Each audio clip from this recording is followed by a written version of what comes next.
අද දිනත් අප සම්බන්ධ වන්නේ මහාචාර්ය රිරුකාණී චන්දවිමල ස්වාමීන් වහන්සේ විසින් සම්පාදිත අභිධර්ම මාර්ගය ග්‍රන්ථය සාකච්ඡා කරන අභිධර්ම පාඩම සමගයි. අද අපිට තියෙන්නේ 264 පිටුව 65 වෙනි අපේ වැඩසටහන 65 වෙනි වැඩසටහන 264 පිටුව. අද තියෙන්නේ අපිට හේතු ප්‍රත්‍ය කතා කරන්න. ඒතර අපි ගිය සතියේ ප්‍රස්ථාන ක්‍රමය පටන් ගත්තා. මේ පාඩම ප්‍රස්ථාන ක්‍රමයේ පළවෙනි හේතු ප්‍රත්‍ය තමයි අද සාකච්ඡා කරන්න තියෙන්නේ. ඒතර අපි මුල පාඩම පොඩක් මතක් කරගත්තොත් අපි දන්නවා මේ සංසාර ගමන මේ ඉපදෙමින් මැරෙමින් යන මේ සංසාර ගමන ඇත්තට අපිට තේරුම් ගන්න බෑ මේක කොහොමද මේක වෙන්නේ කියලා. මේක වෙන යාන්ත්‍රණය අපිට පැහැදිලි අපිට සාමාන්‍ය අපේ බුද්ධියට වැටහෙන්නේ නැහැ. ඒකට ඒක වැටහෙන්නේ බුදුරජාන් වහන්සේටම පමණයි. ඒත් උන්වහන්සේ මේ වෙන මේ විශ්වයේම ක්‍රියාත්මක වෙන යාන්ත්‍රණය මේ සංසාර ඉපදෙමින් මැරෙමින් යන මේ සංසාර ගමනේ ක්‍රියාවලිය කෙසේද වන්නේ කියලා පැහැදිලි කරන්නේ සරලව හේතුඵල ධම. හේතුඵල ධම තමයි මේ ක්‍රියාත්මක වෙන ක්‍රියාවලිය. නැතුව මේක මේ ਸਰව බලධාරී දෙවියෙක්ගේ මැවීමක් නොවේ. ඒතර මේක එහෙම ਸਰව බලධාරී දෙවියෙක් හැමදාමත් ඉන්න මේ සියල්ල මවන්න පුළුවන් මරණයක් නැති ඉපදීමක් නැති මහා බලවන්තයෙක් ਸਰව බලධාරී දෙවියෙක් මවන මේ ලෝකයක් නෙමෙයි මේ. ඒතර මේක වෙන්නේ මේ ක්‍රියාවලියක් යම් ක්‍රියාවලියක ප්‍රතිඵල. ඒ ක්‍රියාවලිය තමයි හේතුඵල ධම. එතකොට හේතුවකින් අපි කිව්වා සරලව මේ හේතුඵල ධම අපි තේරුම් ගන්නේ හේතු ටිකක් එකතු වෙලා ඵලයක් ඇති වෙනවා. ඒ ඵලය හේතුවක් වෙලා තවත් හේතු ටිකක් එකතු කරගෙන තවත් ඵලයක් හැදෙනවා. මෙන්න මේ වගේ ක්‍රියාවලියක් තමයි මේ වෙන්නේ. ඒත් මෙන්න මේ වෙන ක්‍රියාවලිය මේ කියන හේතුඵල ධම බුදුරජාන් වහන්සේ පැහැදිලි කරනවා මට්ටම් තුනකට. ඒකට සරල මට්ටම, මධ්‍යම මට්ටම සහ ගැඹුරු මට්ටම. ඒතර සරල මට්ටම විදිහට මේ හේතුඵල ධම බුදුරජාන් වහන්සේ පැහැදිලි කරන්නේ චතුරාර්ය සත්‍ය ක්‍රමය. අපි ඒක කලින් ඉගෙන ගත්තා. යම් මට්ටමකට ඉගෙන ගත්තා. ඒතර චතුරාර්ය සත්‍ය ක්‍රමයේදී අපි දන්නවා මේක අපි දැන් පරමාර්ථ ධර්ම අපි ඉගෙන ගත්තා. අපි ඉගෙන ගත්තා මේ විශ්වයේම නිර්මාණය වෙලා තියෙන්නේ මේ පරමාර්ථ ධර්ම හතර. වර්ග වශයෙන් පරමාර්ථ ධර්ම හතරක් තියෙනවා. ඒවත් ආයිත් වෙන වෙනම වශයෙන් ගත්තොත් සිත් 89ක් තියෙනවා. චෛතසික 52ක් තියෙනවා. රූප 28ක් තියෙනවා. නිර්වාණයක ධර්මතාවයක් විදිහට අපි ගන්නවා. ඔක්කොම 170ක් තියෙනවා. එතකොට මෙන්න මේ 170 තමයි ඇත්තටම තියෙන්නේ. ඒ තියෙන 170 නුත් එකක් හැමදාමත් තියෙනවා. ඒකට විපතක් පැවතීමක් නැතිවීමක් නැහැ. අනිත් ධර්මතා 169 ඉපදීමක් පැවතීමක් නැතිවීමක් තියෙනවා. උපදිනවා පවතිනවා නැති වෙනවා උපදිනවා පවතිනවා නැති වෙනවා මේ වගේ ක්‍රියාවලියක් වේ. මෙන්න මේ 169 නිර්වාණ අයින් කරාම 169 තමයි මේ හේතුඵල ධම යටතට ගැනෙන්නේ. ඒක නිසාම අපි ඒකට කිව්වා සංකත ධර්ම ටික කියලා. නිර්වාණය අසංකත ධර්මයි. ඒතර අපි ඒතොර ඒ ටික පැහැදිලි කරලා මේ හේතු ක්‍රියාත්මක වෙන ක්‍රියාවලිය සරලව චතුරාර්ය සත්‍ය විදියට උන්වහන්සේ දේශනා කරනවා. ඒතොර ඒකෙදී අර සියලු ධර්මතාවලින් එකක් පෙන්නනවා හේතුවක් විදියට. ඒ 169ෙම අපි නිර්මාණය වෙනම ගන්නවා. වෙනම තියෙන පැත්තකින් මොකද ඒක අසංකත නිසා. ඒතර හේතුඵල ධම ක්‍රියාවලියට අයිති වෙන්නේ නැහැ නේද නේද? පැහැදිලි නේද? ඒතර ඒක විශේෂ නාමයක් පරමාර්ථ ධර්මයක්. ඒක ඇතුලේ හේතුඵල ධමයේ ක්‍රියාත්මක නොවන නිසා අපි ඒක පැත්තකින් තියෙනවා. නිර්වාණය කියන එක හේතුඵල ධමයට ඇතුළු වෙන කාරණා ටික ගත්තහම දැන් මේක නිවන නම් ඒ කියන්නේ මෙතන චතුරාර්ය සත්‍ය දේශනාවේදී නිරෝධයේ විදිහද නිවන පෙන්නනවා. එතන ඒක නිරෝධ සත්‍ය විදිහට නිවන තියෙනවා එතන. නමුත් අර ක්‍රියාත්මක වෙන්නේ හේතුඵල ධම තුල ක්‍රියාත්මක වෙන්නේ අනිත් ධර්මතා 169 නේ. පැහැදිලිනේ? ඒතර ඒක තමයි ක්‍රියාත්මක වෙන්නේ මේ හේතුඵල ධම තුල. ඒතර ඒකෙදී ඒ ධර්මතා වලින් අපි 170ම ගන්නකො 170ෙම හේතුව ප්‍රබලම හේතුව විදියට දැන් මේකත් ඵලයකුත් වෙනවා. දැන් අපි ඒ කියන්නේ අර 170ෙම එකක් අරගෙන පෙන්නනවා ප්‍රධාන හේතුව විදියට. ඒ කියන්නේ ඒකත් ඵලයක් වෙනවනේ. අපි දන්නෝනේ මේ හැම මේ ක්‍රියාවලියේ එකම ධර්මතාවය හේතුවත් වෙනවා ඵලයක් වෙනවා. ඒක පැහැදිලිනේ. හරිද? එක් අවස්ථාවකදී හේතුව වෙලා ඊට පස්සේ ඒක ඵලයක් වෙනවා. ඊළඟ අවස්ථාවේදී ඵලයකුත් වෙනවා. මේක චක්‍රයක් නෙවෙන්නේ. එතකොට හේතු වෙන ඒවා ඵලයටත් වෙනවා හේතුවටත් වෙනවා. එක්තරා අවස්ථාවකදී හේතු විදිහට ක්‍රියාත්මක වෙනවා. ඊට පස්සේ ඒක ඵලයක් විදිහට ක්‍රියාත්මක වෙනවා. එතකොට මේ ඔක්කොම ධර්මතා ටික ගත්තාම ප්‍රධානම හේතුව විදිහට එකක් අඳුර ගන්නවා. ඒ මොකද්ද? තෘෂ්ණාව. චතුරාර්ය සත්‍ය ක්‍රමේදී තෘෂ්ණාව තමයි අර ප්‍රධාන හේතුව විදිහට පෙන්නන්නේ. හරිද? දැන් ඒකට තේරෙන්න පුළුවන් එහෙනම් තෘෂ්ණාව ඇතුනේ කොහොමද කියලා. තෘෂ්ණාව ඇති වෙන්නේ ඵලයක් විදිහට වෙන ඒවායින් ඉපැද්දුවා. හරිද? මේක තේරුම් ගන්න ඉතාලම සියුම් කාරණයක් තියෙන්නේ. වෙන එකකින් ඉපැද්දුවා තෘෂ්ණාව කියන එක. තණ්හා තෘෂ්ණාව කිව්වත් අපි මොකද්ද මේ චතුරාර්ය පරමාර්ථ ධර්මයක් විදිහට තෘෂ්ණාව කිව්ව මොකද්ද? ලෝභ චෛතසිකය. ලෝභ චෛතසිකය තෘෂ්ණාවගේ ලෝභ චෛතසිකය. මතකයි නේද? කොහෙද එන්නේ ලෝභ චෛතසිකය? ලෝභ චෛතසිකය කොහෙද එන්නේ? අකුසල් චෛතසික 14 ලෝභ ත්‍රිකයේ පළවෙනි එක නේ. ලෝභ ත්‍රිකයේ පළවෙනි එක. එතකොට ඔන්න ලෝභ චෛතසිකය තමයි අර ප්‍රධානම මේ හේතුව විදිහට පෙන්වන්නේ. හරිද? ඒකත් ඵලයක් වෙනවා. වෙනත් හේක උපදී මේ වෙනත් ක්‍රියාවලියක ඵලයක් තමයි මේ ලෝභය කියලා කියන්නේ. නිකම්ම උපදින්නේ නෑ ඒකත්. ඒකත් ඵලයක් විදිහට වෙනත් හේතු ටිකක් එකතු වෙලා ලෝභය උපද්දනවා.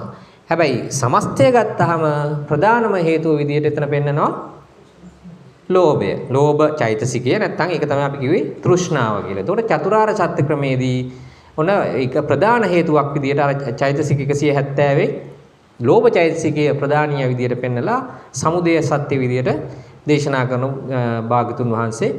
එතකොට අපි දන්නෝනේ චතුරාර්ය සත්‍ය මොකද්ද? දුක්ඛාර්ය සත්‍ය, සමුදයාර්ය සත්‍ය, නිරෝධාර්ය සත්‍ය, නිරෝධ ගාමිනී පටිපදා ආර්ය සත්‍ය විදියට එතෙන්දී මේ උන්වහන්සේ පැහැදිලි කරනවා. ඒතර අපි ඒක ඉගෙන ගත්තා. ඊළඟට දෙවනි ක්‍රමයේ විදිහටත් අපි ඒකත් ඉගෙන ගත්ත මධ්‍යම ක්‍රමයට පටිච්ච සමුප්පාද ක්‍රමය. ඉතින් පටිච්ච සමුප්පාදයේදී ප්‍රධානම 12 ආකාරයක් තියෙනවා. මෙතන හේතු සහ පළවන ආකාර 12ක් තියෙනවා. ඒ 12 මොකද්ද? අපි මතක් කරගමු. අවිද්‍යා පත්‍ය සංඛාරා, සංඛාර පත්‍ය විඥාන, විඥාන පත්‍ය නාම රූපං, නාම රූප පත්‍ය සලආයතන, සලආයතන පත්‍ය පස්සෝ, පස්ස පත්‍ය වේදනා, වේදනා පත්‍ය තණ්හා, වේදනා පත්‍ය තණ්හා, වේදනා පත්‍ය තණ්හා, තණ්හා පත්‍ය උපාදාන, උපාදාන පත්‍ය භවෝ, භව පත්‍ය ජාති, ජාති පත්‍ය ජරා මරණ. ඊටු ටික ශෝක පරිදේව දුක්ඛ දෝමනස්සානුපායාස සම්භවಂತಿ ඒවමේ තස්ස කේවලස්ස දුක්ඛක්ඛන්දස්ස සමුදයෝ හෝති. ඔය කටපාඩමේ තියෙන්න ඕන ඔය ටික. එතකොට ඒක තමයි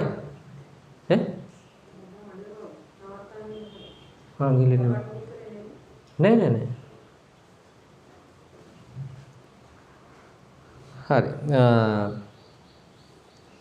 හරි. එතකොට අපි පටිච්ච සමුප්පාද ක්‍රමය තමයි මේ දේශනා ඒ පටිච්ච සමුප්පාද මධ්‍යම ක්‍රමයෙන් තමයි හේතුඵල ධම් පැහැදිලි කරේ. ඒතර ඒකෙත් ඒ 12 ආකාරයෙන් අපි දැන් 12 ආකාරය මතක් කරගත්තා. ඒ 12 ආකාරනොත් මූල හේතු විදියට ආයෙත් දෙකක් පෙන්නනවා. මොකද්ද?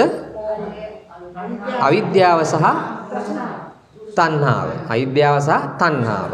ඊට පස්සේ මේ දෙකනොත් ප්‍රධානීය විදියට පෙන්නනවා. අවිද්‍යාව. අවිද්‍යාව කියන්නේ මොකද්ද? මෝහය. මෝහය කියන්නේ මොකද්ද? චෛතසිකයක් කොහෙද එන්නේ?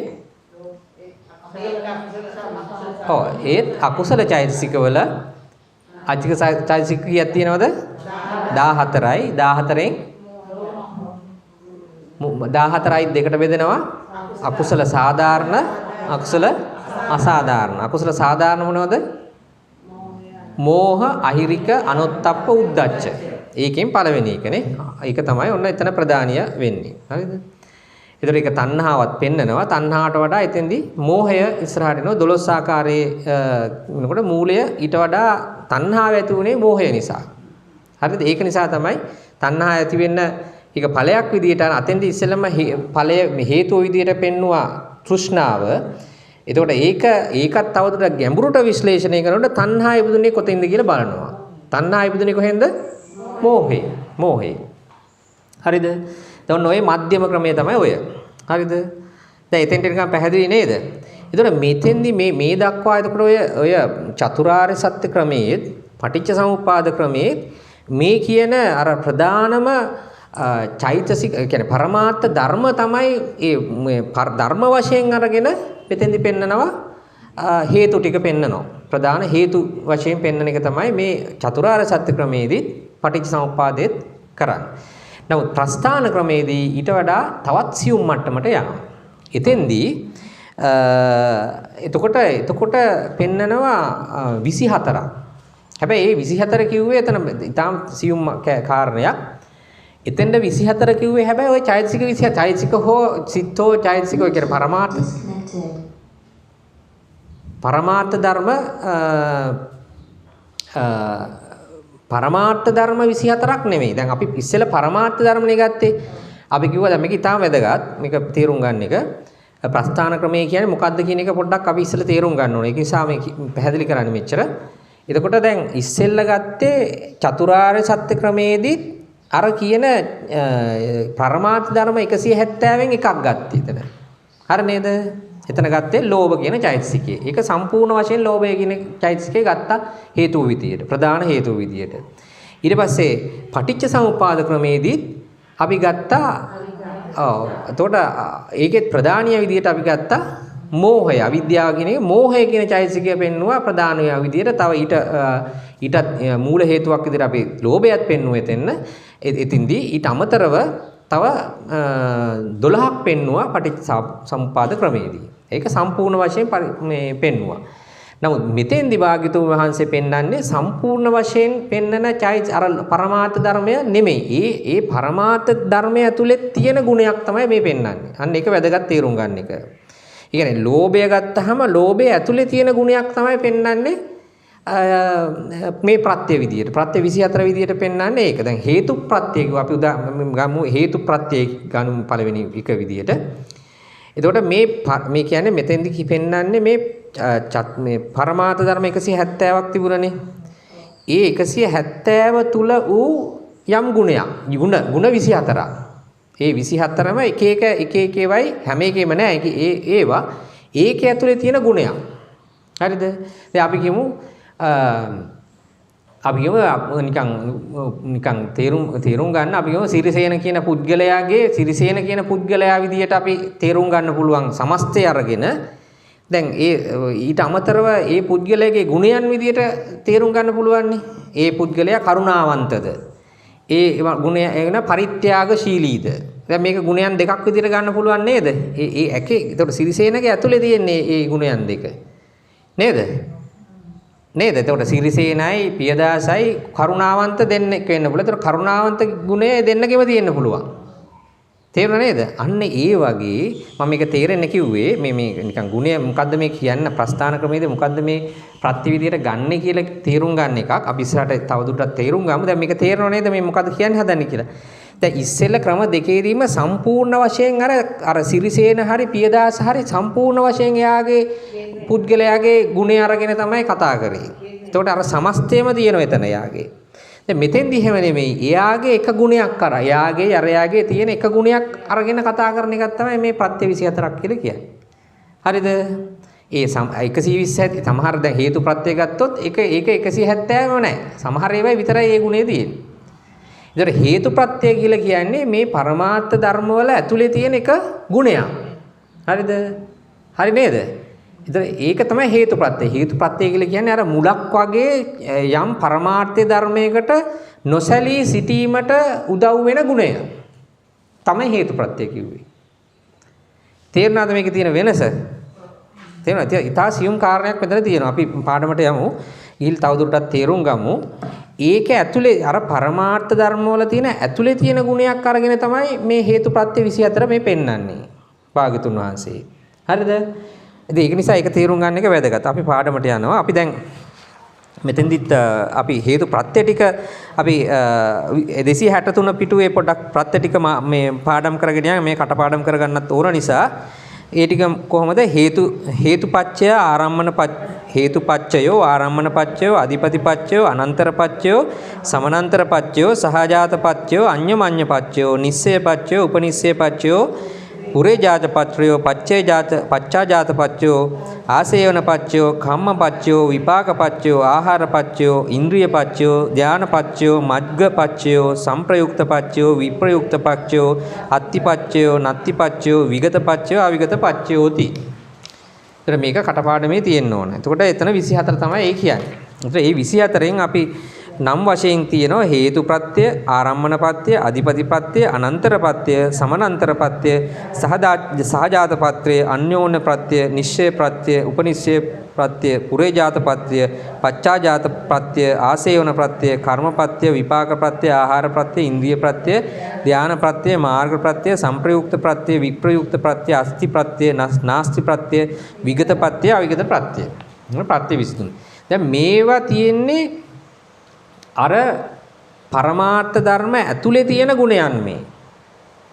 අර පියදාසක ඇතුලේ තියෙන කරුණා ගුණය, එතන සීසේනක ඇතුලේ තියෙන පරිත්‍යාගශීලී ගුණය, නැත්නම් තවත් කෙනෙක්ගේ ඇතුලේ ඒගොල්ලගේම ඇතුලේ තියෙන පුළුවන් කේන්ති යෑම, තරහ යෑමේ ගුණය, අන්න ඒ වගේ ගුණය. එහෙම ඉන්නව නේද? එහෙම මේ ගුණයන් ඇතුලේ තියෙනවා. හරිද? එතකොට ඒ වගේ අන්න ඒ වගේ අර පරමාර්ථ ධර්ම වල ඇතුලේ තියෙන ගුණයන් 24ක් තමයි මේ තියෙන්නේ. හරිද? පැහැදිලි නේද? එතකොට අපි හේතුප්‍රත්‍යයට යනවා. පාඩම 264 පිටුව හේතුප්‍රත්‍ය 6 වෙනි පාඩම කියවන්නේ. හේතුභාවයෙන් උපකාර වන ධර්මයේ හේතුප්‍රත්‍යය. මෙහි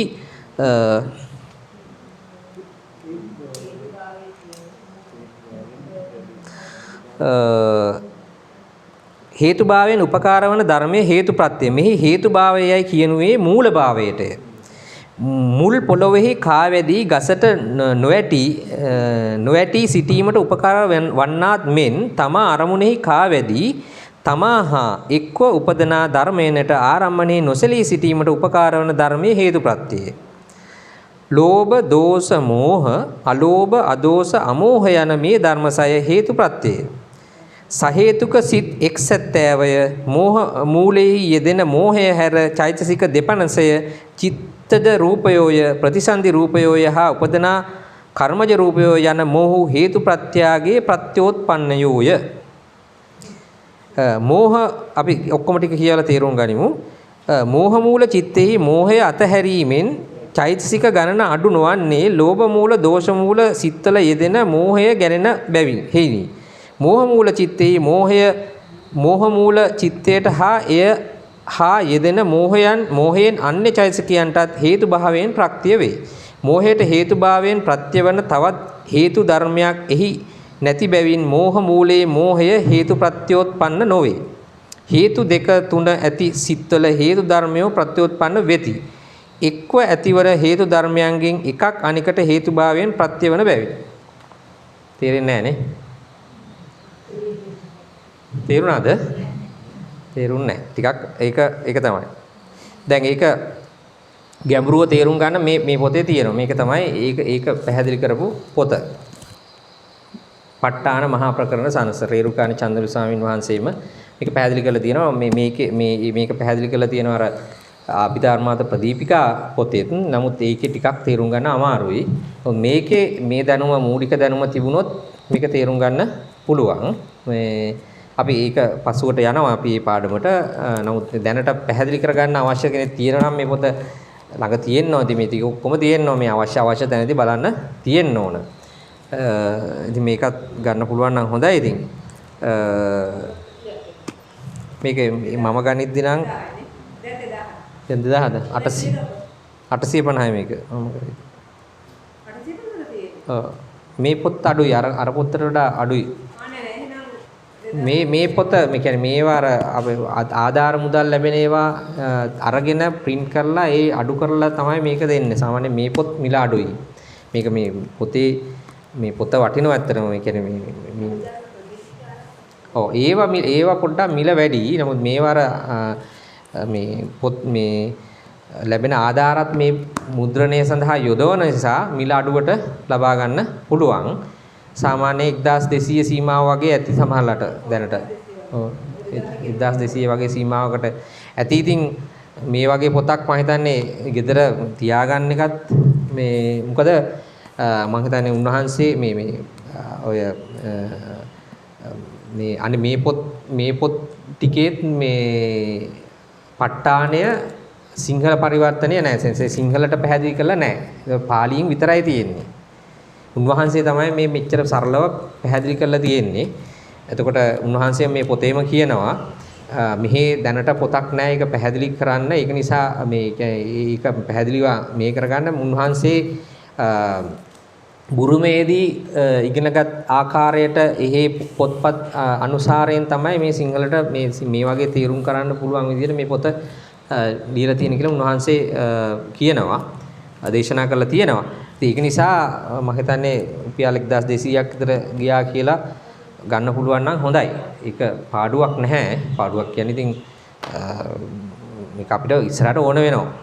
ඉතින් ඒක නිසා පුළුවන් නම් ගන්න. එතකොට දැන් අපි යනවා පාඩමට 264 පිටුව මේ. එතකොට හේතු ප්‍රත්‍ය. දැන් අපි ආයි මුලින් ඉඳලා යනවා.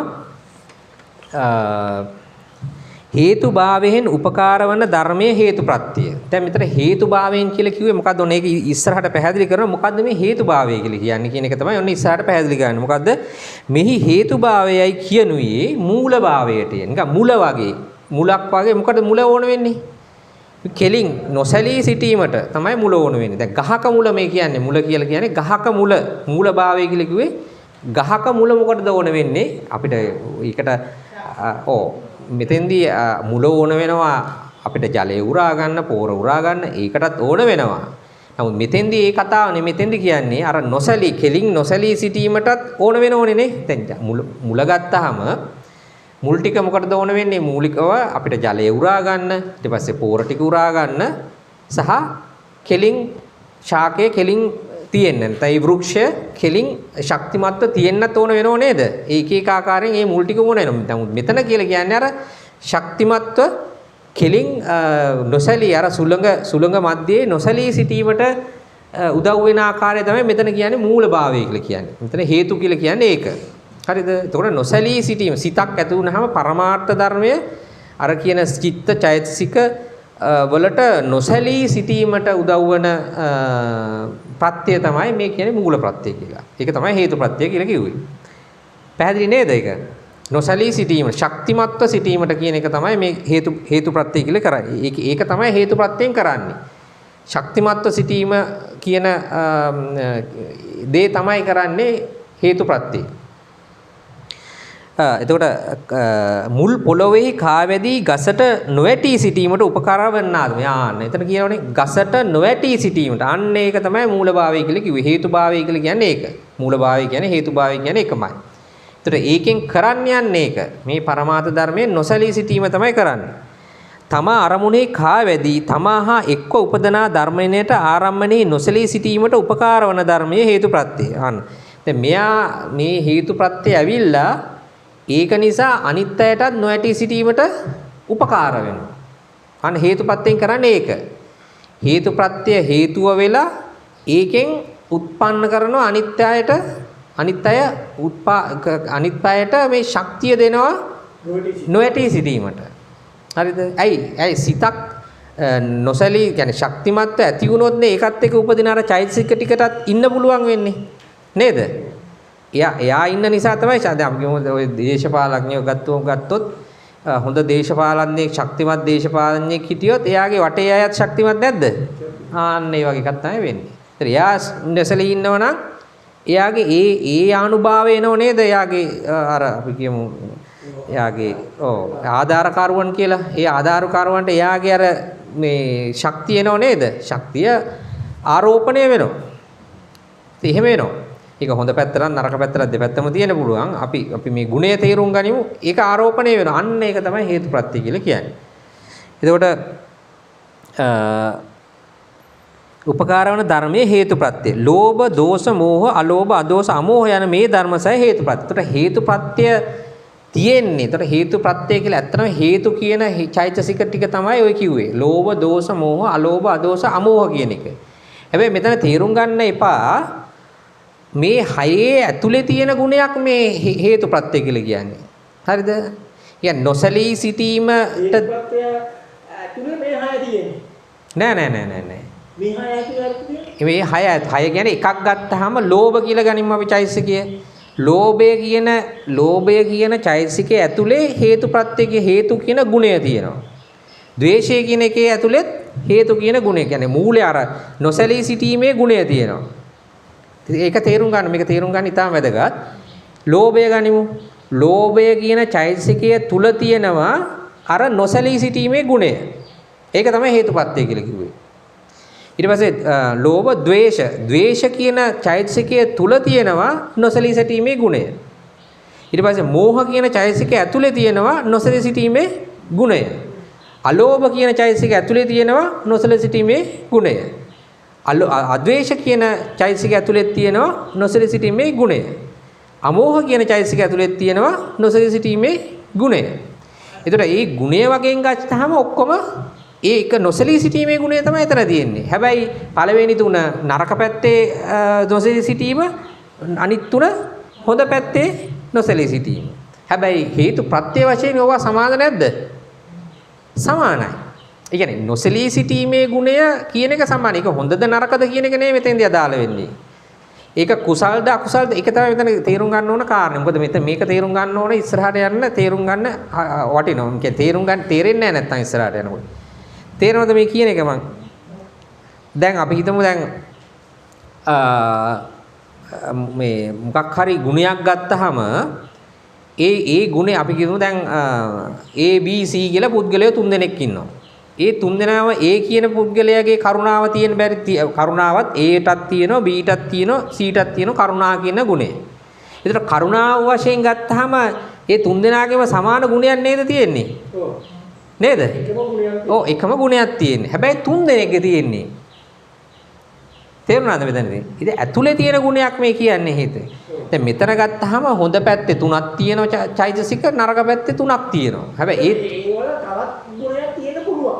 නෑ තව තව ගුණ තියෙනවා. තව ගුණ පැහැදිලිවම තියෙනවා. දැන් මෙතන අපි කතා කරන්නේ මෙතන නොසලී සිටීමේ ගුණය. සිතක් ඇති වුනහම ඒ සිත ස්ථිරව පවත්වා ගැනීමේ ගුණය තමයි ස්ථිරව ශක්තිමත්ව ඇතිවීමේ සිතක් ඇති වෙනකොට ශක්තිමත්ව ඒ සිත ඇතිවීමේ ගුණය තමයි. ඒ කියන්නේ අපි දන්නෝනේ සිත් ගත්තාම ජවන් සිත් කියලා කියනවා ශක්තිමත් සිත්. ඒකනේ ජවන් කියලා කියන්නේ අපි ඒවට. ශක්තිමත් ප්‍රබල සිත් තියෙනවා, දුර්වල සිත් තියෙනවා. තේරුණාද? අපි දැන් භවාංග සිත් ගත්තාම දුර්වලයි. හරිද? තේරුණාද? එතකොට දුර්වල සිත් තියෙනවා, ප්‍රබල සිත් තියෙනවා. ඒතර ඒ ප්‍රබල සිතක් ඇතිවීමට තියෙන්න ඕන මොකද්ද? හේතුප්‍රත්‍ය තියෙන්න ඕන. තම අරමුණෙහි කාවැදී තමාහා එක්ක උපදනා ධර්මයට ආරම්මණෙහි නොසලී සිටීමට නොසලී පීඨීමට උපකාර වන ධර්මයේ හේතුප්‍රත්‍යය.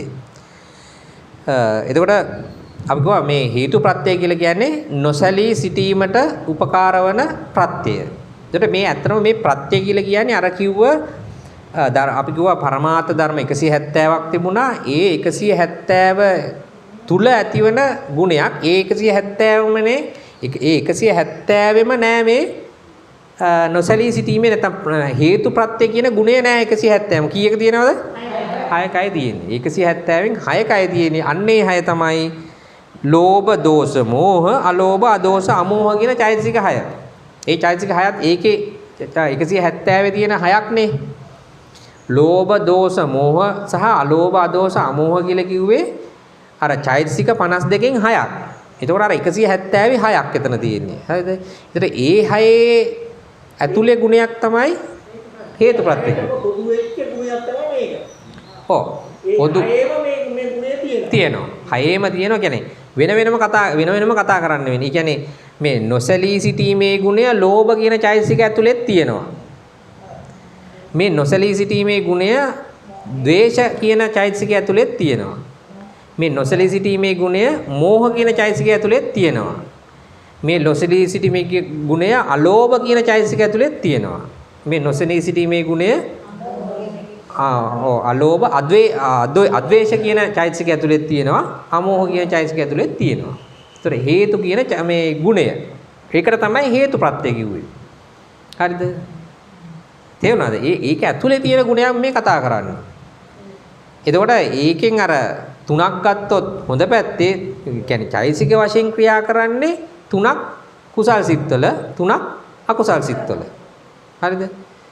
මේ කුසල් සහ අව්‍යාකෘත කියලා ගන්න වෙනවා අපිට මේ හොඳ පැත්තේ තුන අපිට කුසල් සහ අව්‍යාකෘත සිත්වල ඒ තුන එනවා. ලෝභ දෝෂ මෝහ කියන්නේ අකුසල් සිත්වල ක්‍රියාත්මක. ඒතකොට නොසැලී සිටීමේ ගුණය දෙපැත්තෙම තියෙනවා. ඒක හොඳද නරකද කියන එක මේ මට්ටමේදී අපිට අදාළ නෑ මෙතෙන්දී. මෙතෙන්ට කියන්නේ නොසැලී සිටින මොන පැත්තේ වුණත් නොසැලී සිටීමේ ගුණය. හරිද? ඒක හයෙම තියෙනවා. ඒ හය. ඒතකොට හයකයි තියෙන්නේ. පැහැදිලි නේද ඒක? ඔව්. යන ධර්මසය හේතුප්‍රත්‍ය. සහේතුක සිත් 170. ඒතකොට සහේතුක සිත් 170 මොනවද? සහේතුක දැන් අපි කොහොමද සිත් ඔක්කොම කීයක් තිබුණද? සිත් 89යි. සිත් 89 බෙදුවේ කොහොමද?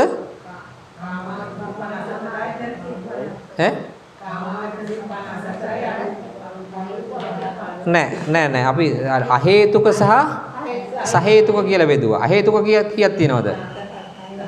අහේතුක 18යි. එතකොට සහේතුක කීයද? 89න් 18ක්. 71. ආන්න ඒක තමයි මේ කියන්නේ. අහේතුක. එතකොට අහේතුක සහේතුක කියලා වෙන් කරේ මොකද්ද පදනමුනේ? හේතු කියන චෛතසික. හරිද? හේතු තියෙන චෛතසික තියෙනවද නැද්ද කියන එක මත තමයි අහේතුක සහේතුක කියලා බෙදුවේ. එතන වර්ධවා තේරුම් ගන්න එපා. අපි පාඩමේ මුලත් කිව්වා. ඕක බෙදද්දී මෙතෙන්දි මේ අහේතුක සිත් කියලා කියන්නේ හේතුවක් නැතුව උපදිනවා කියන එක නෙමෙයි. ඒ සිත් හේතුවක් නැතුව උපදිනවද අහේතුක සිත්? නෑ. ඔය කියන්නේ සාමාන්‍යයෙන් හේතුඵල ධමයේ කියවෙන හේතු නැතුව උපදින්නේ නෑ. මෙතෙන්දි මේ හේතු කියලා කියන්නේ මේ හේතු චෛතසික නෑ කියලා. මේක වෙනත් වචනයකින් කිව්වොත් වෙනත් විස්තර කරලා තේරුම් ගත්තොත් මේ අහේතුක සිත් කියලා කියන්නේ වෙන විදිහකට කිව්වොත් මේ සිත් 18ේම ලෝභ දෝෂ මෝහ අලෝභ දෝෂ අමෝහ කියන චෛතසික නෑ කියන එකයි මේ කියන්නේ. අහේතුක කියලා කියන්නේ ඒක. හරිද? පටලවා තේරුම් ගන්න එපා. හේතුවක් නැතුව උපදිනවා කියන එක නෙමෙයි මේකේ අර්ථය. හරිද? අපි මේවා කලින් කතා කරා. සිත් කතා කරද්දී මොකද කතා කරා? මෙතන අහේතුක කියන එකේ තේරුම තමයි අහේතුක චෛතසික හරිද? අර අහේතුක නෙමෙයි. හේතු කියන චෛතසික හයම යෙදෙන්නේ නැති සිත් 18 තමයි අහේතුක කියලා කිව්වේ. එතකොට හේතු කියන චෛතසික හයක් තිබුණා. ඒ තමයි ලෝභ දෝෂ මෝහ අලෝභ දෝෂ අමෝහ. අන්නේ චෛතසික හයෙන් එකක්වත් නොයෙදෙන සිත් 18 අපි කිව්වා අහේතුක සිත් කියලා. අන්න එහෙම 18ක් තියෙනවා. උතර එහෙම 18ක් තියෙනවා. ඔක්කොම සිත් කීයක් තියෙනවද?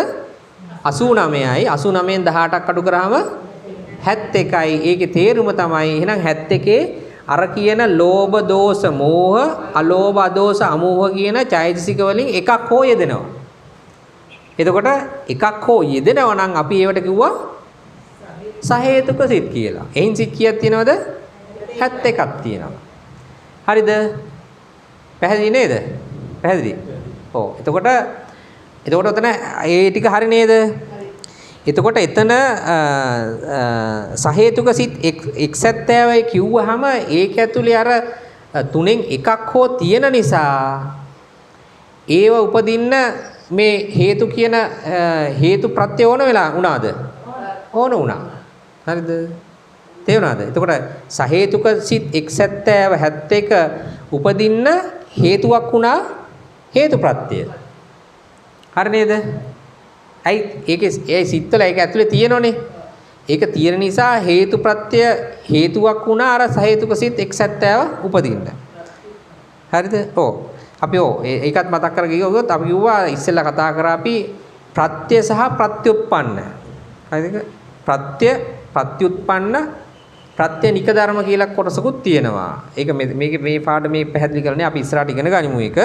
දැනට අපි හේතු සහ ප්‍රත්‍ය සහ ප්‍රත්‍යুৎপন্ন කියන එක පැහැදිලි කරගෙන අපි ඉස්සෙල්ලා පැහැදිලි කරගත්තා. පොඩ්ඩක් මතක් කරගත්තොත් ප්‍රත්‍ය කියලා කිව්වේ හේතුව. ප්‍රත්‍යুৎপন্ন කියලා කිව්වේ ඒ හේතුව නිසා ඒ හේතුවත් එක්ක තනියම කොයි වෙලාවකවත් එක හේතුවක් නිසා ඵලයක් හටගන්නේ නැහැ. හේතු ගොඩක් එන්න ඕන හැමතිස්සෙම. ඒතකොට ඒ ප්‍රත්‍ය විදියට ප්‍රධාන ප්‍රත්‍ය විදියට භාවිතා වෙලා ඒකෙන් උපදින ටික ප්‍රත්‍යুৎপন্ন කියලා කිව්වා. ඒතකොට මේ ප්‍රත්‍යুৎপন্ন ටික තමයි මේ කියන්නේ. එතකොට අර හේතු ප්‍රත්‍යයෙන් ප්‍රත්‍යুৎপন্ন වෙනවා සහේතුක සිත් x70 නැත්නම් 71. ඒක තමයි මේ කියන්නේ. හරි නේද ඒක? එතකොට සහේතුක සිත් x70 කියලා කියන්නේ හේතු ප්‍රත්‍යයේ ප්‍රත්‍යুৎপন্ন. හරිනේ වෙන විදියක් කිව්වොත්. හරි නේද? හරි. ඊට පස්සේ මෝහ මූලෙහි යෙදෙන මෝහය හැර චෛතසික දෙපනසය. හරිද? මෝහ මූලයේ යෙදෙන මෝහ මූලයේ සිත් කීයක් තියෙනවද? මෝහ මූල සිත් දෙකයි තියෙන්නේ. මෝහ මූලෙහි යෙදෙන මෝහය හැර චෛතසික දෙපනසය. ඇයි? දැන් මෝහ මූලය ගත්තාම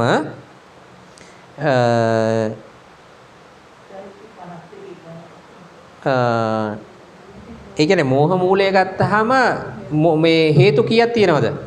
හේතු චෛතසික කීයක් තියෙනවද? මෝහ මූල සිත් දෙකේ හේතු චෛතසික කීයක් තියෙනවද? මෝහ මූලේ ලෝභ තියෙනවද? ලෝභ තියෙනවද මෝහ මූලේ? මෝහ මූලේ ලෝභ සිත් කීයක් තියෙනවද? ලෝභ මූල සිත් 8යි. 8ේ ලෝභ චෛතසික තියෙනවද? අකුසල් සිත් කීයක් තියෙනවද? 12යි.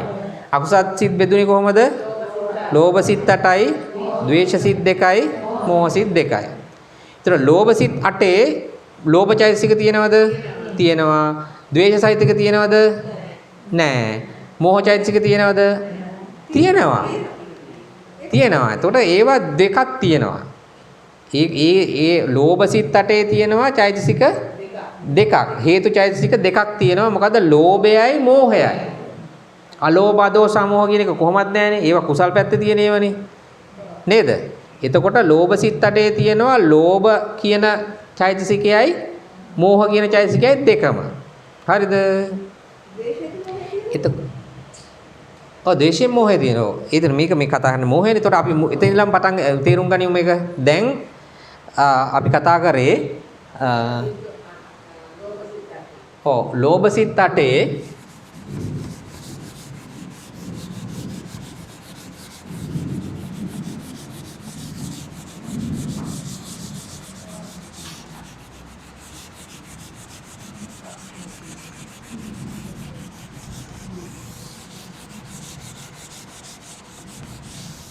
අපි තව ගැඹුරින් කතා කරනවා මේක දැනට අපි මේක වැදගත්. අපි හිතමු දැන් එක මම ලෝභ සිත් වලට එක සිතක් අඳින 8ම නියෝජනය කරනවා මේක. හරිද? 8ම නියෝජනය කරනවා මේ. එතකොට ඒකේ තියෙනවද මේ සිත? අනිත් චෛතසික තියෙනවා. අනිත් ඒවා තියෙනවා. මේකේ ප්‍රධාන වශයෙන් ලෝභය තියෙනවද නැද්ද? මේ ලෝභ චෛතසික. ලෝභ සිත් 8 තමයි. 8 එකකින් අඳිනවා. හරිද? 8ම තියෙනවා මේක. මේ 8ම නියෝජනය කරන මෙතන. ඒතර ඒකේ ලෝභය තියෙනවද? තියෙනවා. ද්වේෂය තියෙනවද? ද්වේෂය නෑ, මෝහය තියෙනවා. හරිද? එතකොට ඒතර මේකේ තියෙනවද නොසැලී සිටීමේ ගුණය? හේතුප්‍රත්‍ය තියෙනවද? තියෙනවා. මේකේ තියෙනවද හේතුප්‍රත්‍ය? තියෙනවා. මේවයි තියෙනවද? නැහැ. ඒවයි නැහැ. දැන් මේ අනිත්‍ය මොනවද? මෙතන තියෙන අනිත්‍ය මොනවද? පස්සේ තියෙනවද? වේදනා, සංඥා, චේතනා, ඒකාග්‍රතා, ජීවිතේන්ද්‍රිය, මානසිකාරය ඔය ඔක්කොම තියෙනවා මෙතන. තවත් ඒවා තියෙනවා. හරිද? හරිද? තව තියෙනවා අපි අනිත් ප්‍රකීර්ණක ටිකක් තියෙනවනේ උතන. දැන් ඒවා අපි කතා කරන්න යන්නේ නැහැ. දැන් මෙතෙන්දි මේ දෙකනේ වැදගත් වෙන්නේ. ඒතර මෙතන ලෝභය තියෙනවද?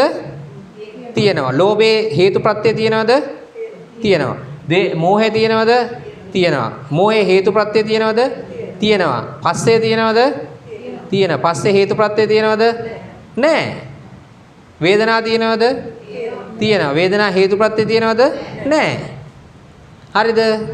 ඒතර මෙතන තියෙන ඒවායින් දෙකකයි තියෙන්නේ. එතකොට මේකෙන් මේ ලෝභ සිතෙන් ලෝභ චෛතසිකයෙන් මේකට හේතුප්‍රත්‍ය දෙනවද?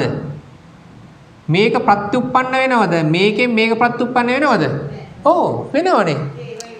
ඒව උපදින්න මේක හේතුන් නැද්ද? දැන් මේක හේතුන් නැද්ද මේ උපදින්න? හේතුණා. තේරුණාද? මේක හේතුන් නැද්ද මේක උපදින්න? හේතුණා. මේ ඔක්කොම උපදින්න මේක හේතුණා. මේ ටික හේතුණාද නැද්ද? මේවා මේ ටිකට නොසලී දැන් මේ සිතක් වශයෙන් නොසලී ඉන්නේ මේකේ. තනියම නොසලී ඉන්න පුළුවන්ද වෙනම සංඥාවලට තනියම ඉන්න පුළුවන්ද? එහෙම ඉන්න බෑ. ඒතර නොසලී සිටීමේ ගුණය සිතටම තියෙනෝනේ. හරිද? නොසලී සිටීමේ ගුණය දැන් මේ වෙලාවේ මේ සිතක් ඇති වුණාම මේ සිතේම තියෙනවද නැද්ද? තියෙනවා. ඒතර ඒ නොසලී සිටීමේ ගුණය මෙතෙන්ට ලබා දුන්නේ මේ ලෝභයනේ. ලෝභ චෛතසිකයනේ. ඒතර ලෝභය වෙන වෙනම දුන්නා. මේකේ මේ ප්‍රධාන වශයෙන් මේ සිතට ආයතන කතා කරේ සිත් සහේතුක සිත් 81 ගැනනේ ඉස්සෙල්ලම 71 ගැනනේ. ඒතර මේක ගැන මේ පළවෙනිම කතා කරේ මේකෙන් මේකට නොසලී සිටීමේ ගුණය දුන්නද? ඒතර මේක තමයි මේකේ තියෙන හේතු ප්‍රත්‍ය මේක ඇතුලේ තියෙන හේතු ප්‍රත්‍ය මේක උපද්දන්න හේතු වුණා. හරිද? ඒතර මේක ප්‍රත්‍යুৎපන්නය මේක ඇතුලේ තියෙන හේතු ප්‍රත්‍ය හේතු ප්‍රත්‍ය තමයි ප්‍රත්‍ය. තේරුණාද? මේක ඇතුලේ තියෙනවා හේතු ප්‍රත්‍ය කියන ගුණය. හරිද? මේක ඇතුලේ තියෙන්නේ. මේක තව ඒවත් තියෙනවා. හේතු ප්‍රත්‍යක් තියෙනවම. ඒතර හේතු ප්‍රත්‍ය කියන මේක ඇතුලේ තියෙන ගුණය හේතුව වුණා. හේතුව වෙලා හේතු ප්‍රත්‍ය වුණා. හේතු ප්‍රත්‍ය වෙලා ප්‍රත්‍යুৎපන්නය වුණා මේ සිත. හරිද? හරිද? ඒතර සිතට නොසලී සිටීමට මේක හේතු ප්‍රත්‍ය උදව් වුණාද නැද්ද? ප්‍රත්‍ය වුණාද නැද්ද? ප්‍රත්‍ය වුණා. හරිද?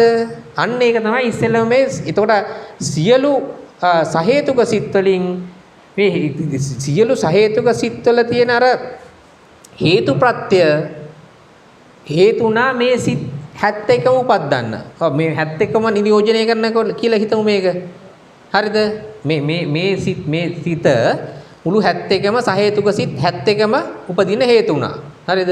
දැන් ලෝභය කියලා වෙනම ගන්න බෑ. එතකොට ඔක්කොම හේතු ප්‍රත්‍ය කියන්නේ ලෝභයත් තියෙනවා, මෝහයත් තියෙන අනිත් සියලුගේම තියෙනෝනේ මේ හේතු ප්‍රත්‍ය කියන එක ඇතුලේ. හරිද? ඒකෙන් මේ සිත් 71ම උපදින්න හේතු වුණා. ඒතර එක පැත්තකට ගන්නවා හේතු ප්‍රත්‍ය කියන එක ප්‍රත්‍ය විදියට අරගෙන ඒකෙන් උපදිනවා ප්‍රත්‍යুৎපන්න වෙනවා සිත් 71ම. හරි නේද? තේරුණාද? ඒක හරිනේ. එතකොට මෙතන මේක ගත්තා. ඊට පස්සේ අපි අර්ථත් අපි තේරුම් ගන්න අපි මේ වෙන කතාවක් කියන්නේ ඉස්සෙල්ල ගියේ. ඊට පස්සේ මෙතන මේ කියන්නේ ද්වේෂ සිත්. මේ ද්වේෂ. මේ ලෝභ. ලෝභ සිත් ගත්තම ආයෙත් මේකේ තියෙනවා මෙහෙම චෛතසික. හරිද? මෙහෙම චෛතසික ගත්තා මේකේ තියෙනවද ලෝභය? ලෝභ චෛතසික තියෙනවද? මේ ද්වේෂ සිත්. ලෝභ තියෙනවද? නැහැ. ද්වේෂ තියෙනවද? ඔව් ද්වේෂ තියෙනවා. මෝහ තියෙනවද? තියෙනවා. මෝහ තියෙනවා. හරිද? මේකෙත් අර විදියටමයි. මේක ඇතුලේ තියෙන හේතු ප්‍රත්‍ය මේ සිත උපදින්න හේතු වුණාද නැද්ද? හේතු වුණා. හරිද? මේ අපි වෙන කතාවක් කියන්න යන්නේ මෙතෙන්දී. දැනට ඊට පස්සේ මෙතන තියෙනවා මෝහ. මෝහ සිත. සිත් දෙකක් තියෙනවනේ. දෙකම නියෝජනය කරන මේක. ඒකෙත් තියෙනවා චෛතසික. හරිද? චෛතසික තියෙනවා. හරිද? මේ චෛතසික ගත්තාම මෙතන තියෙනවා ලෝභය. ලෝභය මෝහ සිත්තර ලෝභය තියෙනවද? මෝහ සිත්තර ලෝභය තියෙනවද? නෑ. ද්වේෂය තියෙනවද? නෑ. මෝහය විතරයි. මෝහය විතරයි. මේ මුලපාඩම් හරිද? තේරුණාද? දැන් මේ දෙවෙනි එනල හරි නේද? එතකොට දැන් අපි මේ කියලා නවත්තමු. එතකොට දැන් මෙතන කියන්න ගියේ අපි පාඩම පොඩ්ඩක් පිටට ගියා. මොකද්ද මේ අපි කියන්න හදන්නේ? දැන් සහේතුක සිත් එක්සැත්තෑව කියන එක පැහැදිලි නේද? සහේතුක සිත් එක්සැත්තෑව අර ඒ එක්සැත්තෑවෙම මොකක් හරි එකක අනිවාර්යෙන් උතන තියෙනවා. ඔය සහේතුක කියන්නෙම එතන එක්ක ලෝභය තියෙනවා, එක්ක ද්වේෂය තියෙනවා, එක්ක මෝහය තියෙනවා, එක්ක අලෝභය තියෙනවා, එක්ක ආදේශය තියෙනවා, එක්ක අමෝහය තියෙනවා. සමහර ඒවායේ තුනම තියෙන ඒවා තියෙනවා, සමහර ඒවායේ දෙකක් තියෙනවා, සමහර ඒවා එකක් හෝ තියෙනවා අනිවාර්යයෙන්. එකක් හෝ තියෙන නිසා තමයි ඒ 71ටම අපි කිව්වේ සහේතුක සිත් කියලා. එතකොට ඔය 6න් එකක් හරි යෙදුනොත් ඒක ඇතුලේ අර හේතුප්‍රත්‍ය තියෙනවද නැද්ද? තියෙනවා. හරිද? ඒ අදාළ චෛතසිකයේ ඇතුලේ තියෙනවා හේතුප්‍රත්‍ය.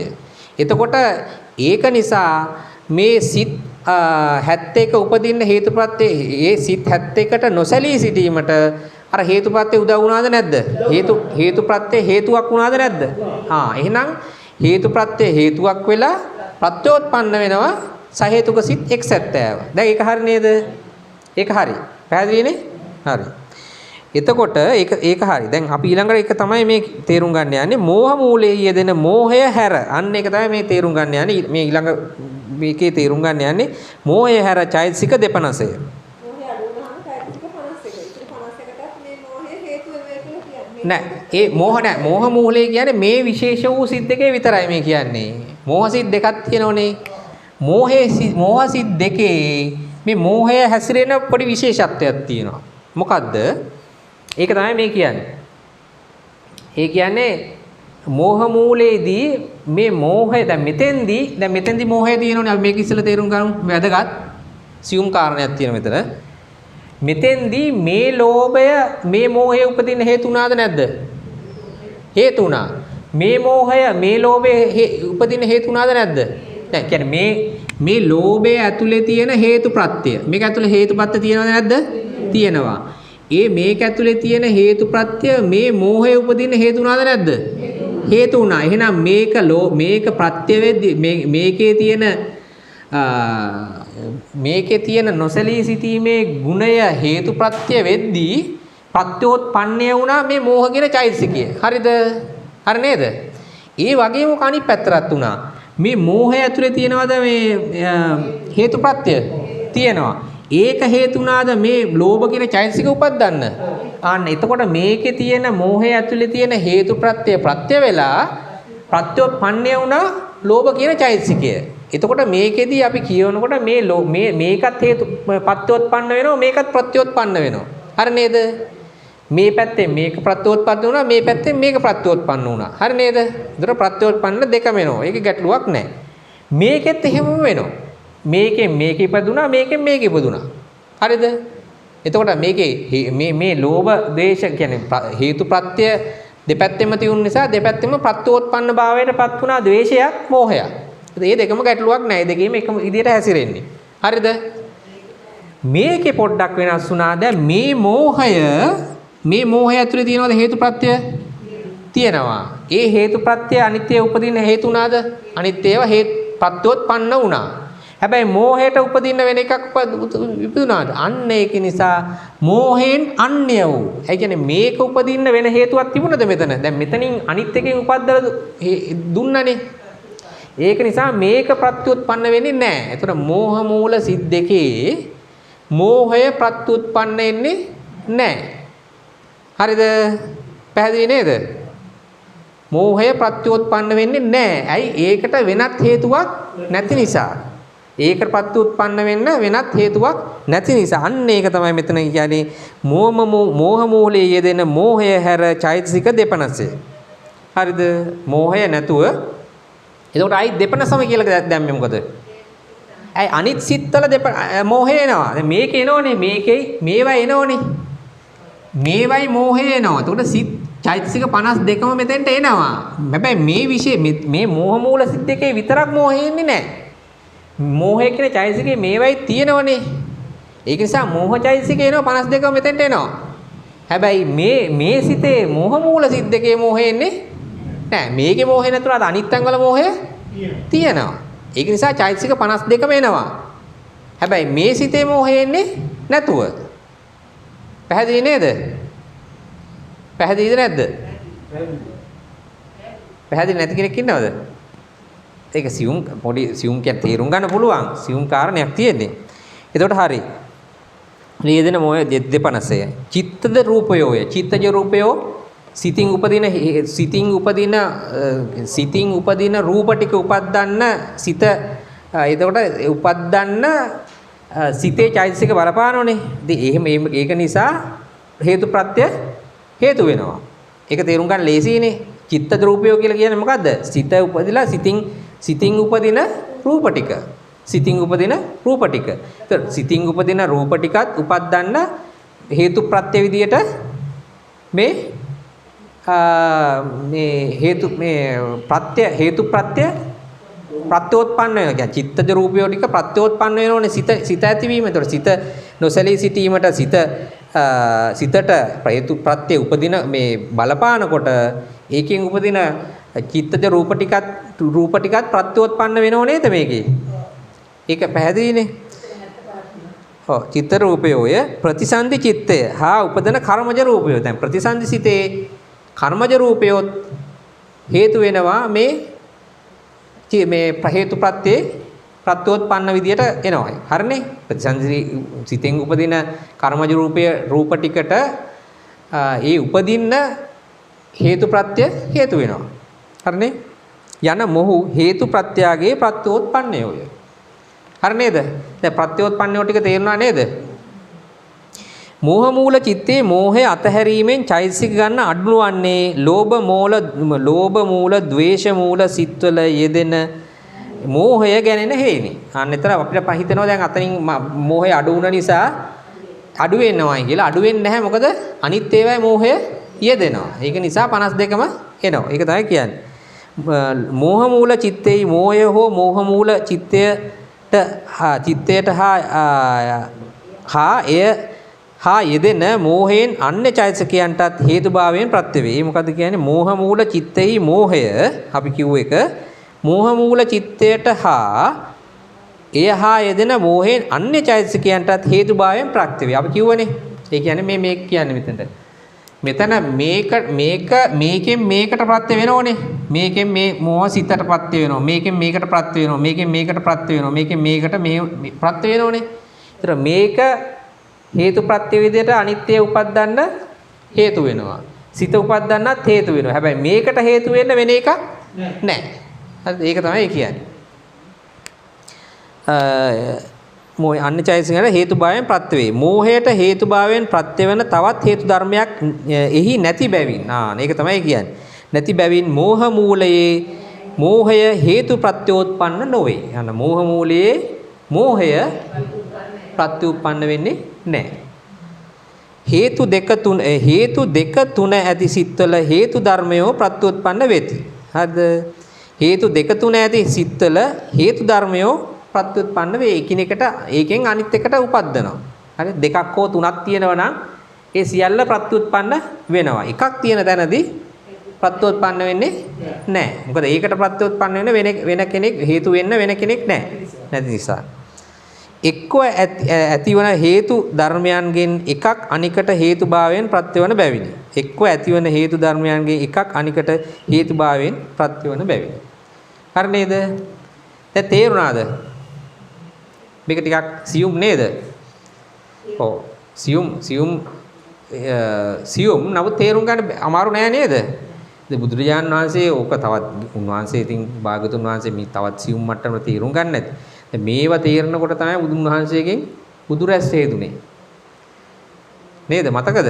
ප ဋ ාණය මෙනෙහි කරනකොට තමයි හතරවන සතියේදී රුවන්ගේදී උන්වහන්සේගේ බුදු රැස් වීදෙන්න පටන් ගත්තේ. ඒ තරම් ගැඹුරු ධර්මයක් මේක.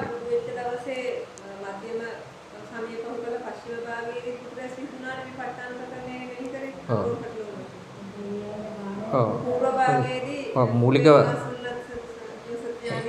ඒ කියන්නේ ඥාන ක්‍රීඩාව පිළිබඳ ගැඹුරින් අවබෝධ කරගන්න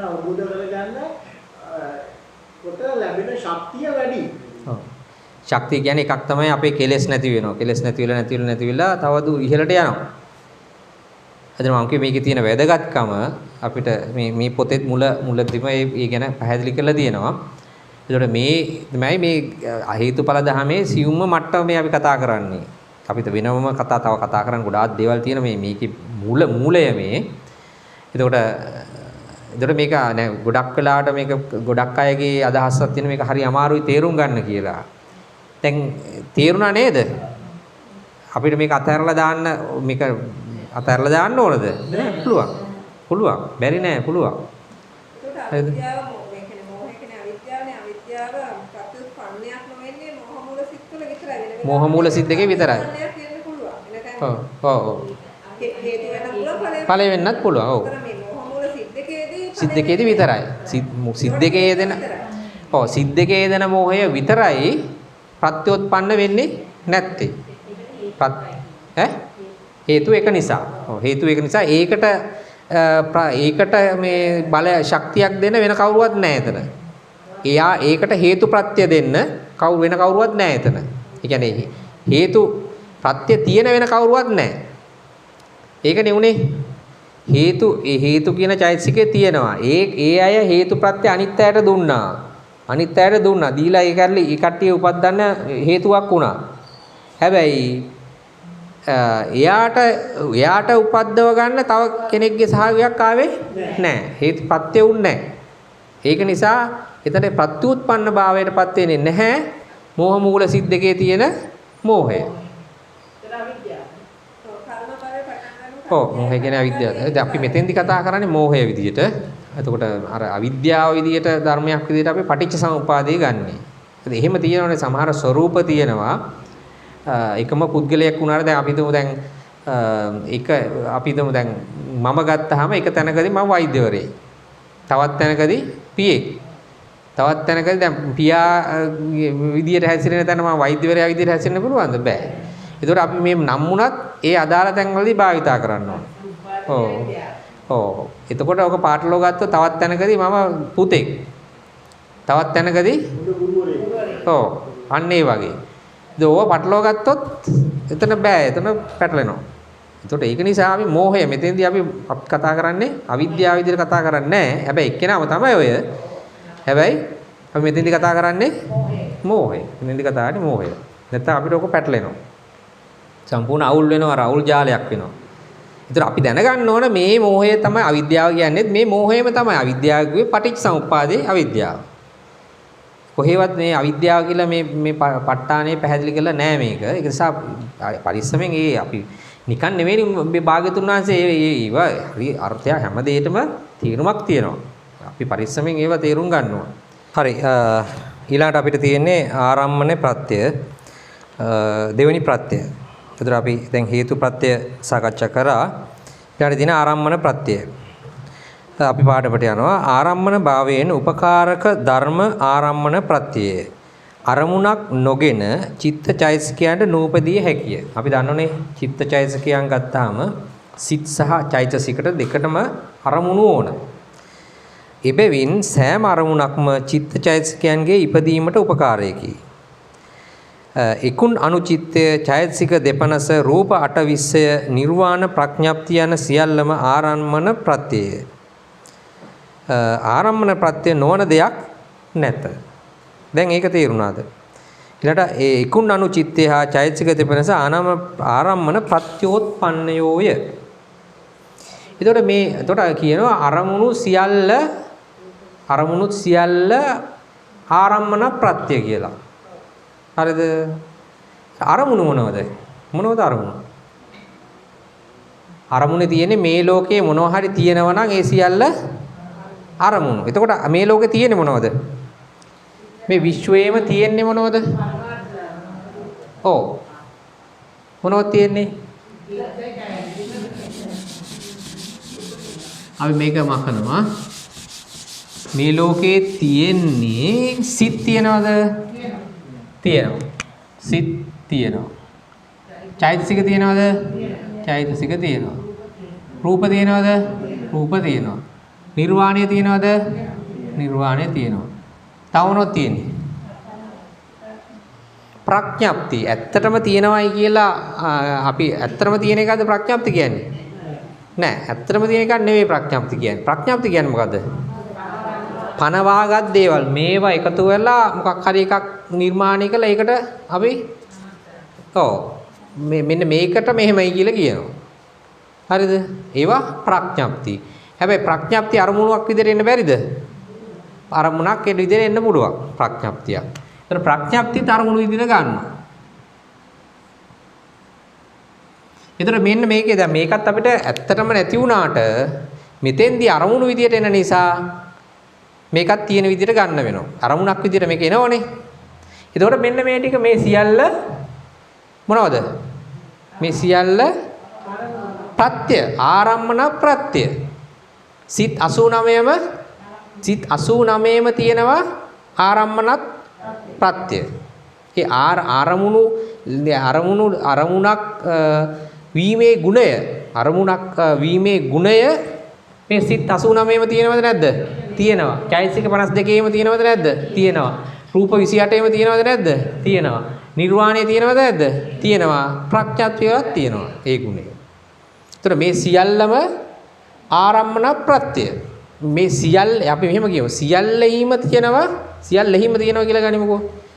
සියල්ලම කියනවට වඩා එතකොට අපිට තේරෙනවා සියල්ලෙහිම තියෙනවා ආරම්මනක් ප්‍රත්‍ය. හරිද? දැන් ඉස්සෙල්ලා අපි කතා කරේ මොකද්ද? හේතු ප්‍රත්‍ය. හේතු ප්‍රත්‍ය තිබුණේ මේ ඔක්කොගෙම තිබුණාද? නෑ, මොනවද තිබුණේ?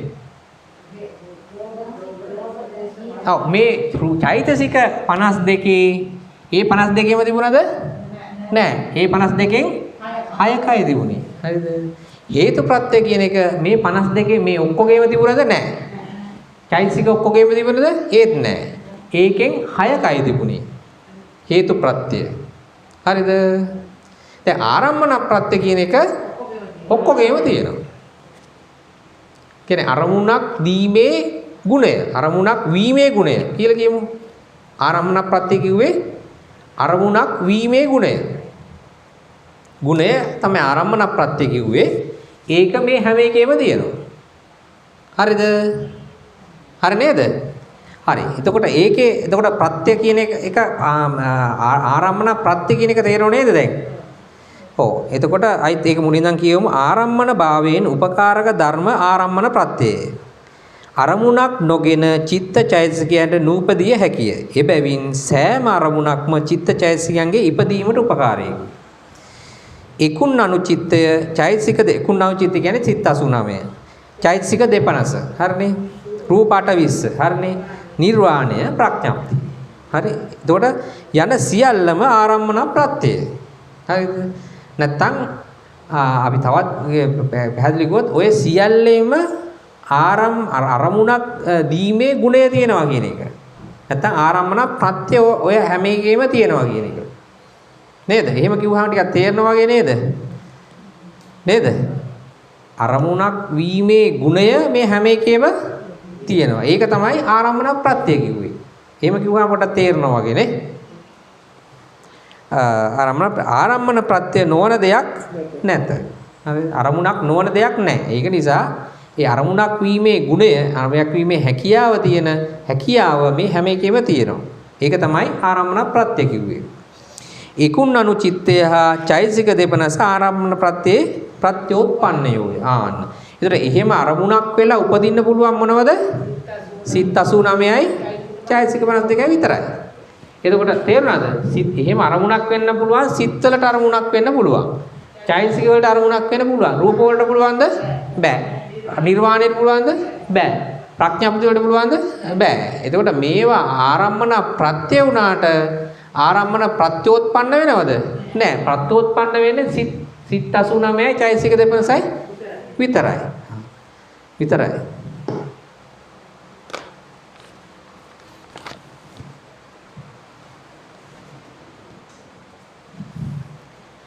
මේ හරි. හරි නේද? එතකොට පැහැදිලිනේ? එතකොට ආරම්භන ප්‍රත්‍ය ගැන පැහැදිලිද? ඔව්. ඊට පස්සේ අපිට තියෙන අධිපති ප්‍රත්‍ය ඒක වඩා දිගයිනේ. අපි එහෙමනොත් මෙතනින් අවසන් කරලා අපි වුණා තව ප්‍රශ්නයක් දෙකක් කතා කරමු. මේ අවසන් කරලා අපි ඊළඟ දවසේ දැන් වෙලාව අවසන් වීගෙන යන්නේ. අපිට මේක ටිකක් දිගට පැහැදිලි කරන්න ඕන කාරණයක් ඊළඟට තියෙන අධිපති ප්‍රත්‍ය. වෙලාව කීයද?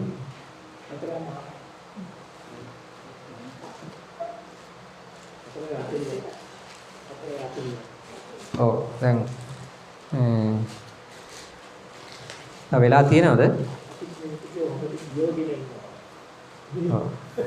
ඒ කියන්නේ තේරුන්නේ නැද්ද? නෑ නෑ තේරෙන්නේ නෙමෙයි. දැන් මේ 24 ඉතාමත්ම වැදගත් වෙන්නේ මේකේ. ඔව්. ඒක දැන් මේ පළවෙනි සිද්ධියම අපිට පේනවා මේක කරන්න දුක්ඛ උත්තර මාසි වෙනවද කියලා. දැන් අපි මේක ටිකක් මොකටද කියලාගෙන આવොත් ඒක උත්තර මාසියක් වෙනකන් නැතිවම කරන්න ඇති. ඔව්. ඒ කියන්නේ මෙච්චර දවස් මම මහන්සි කරා කියන එක.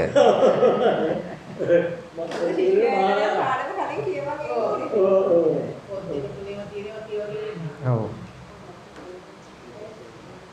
දැන් මේ අපි ධර්මයේ ගැඹුරු හරිය තමයි මේ ඔව්. ඒවා මේව කරගන්නකොට බුදුහාමුදුරුවෝ බුදුරස් වෙන්නේ.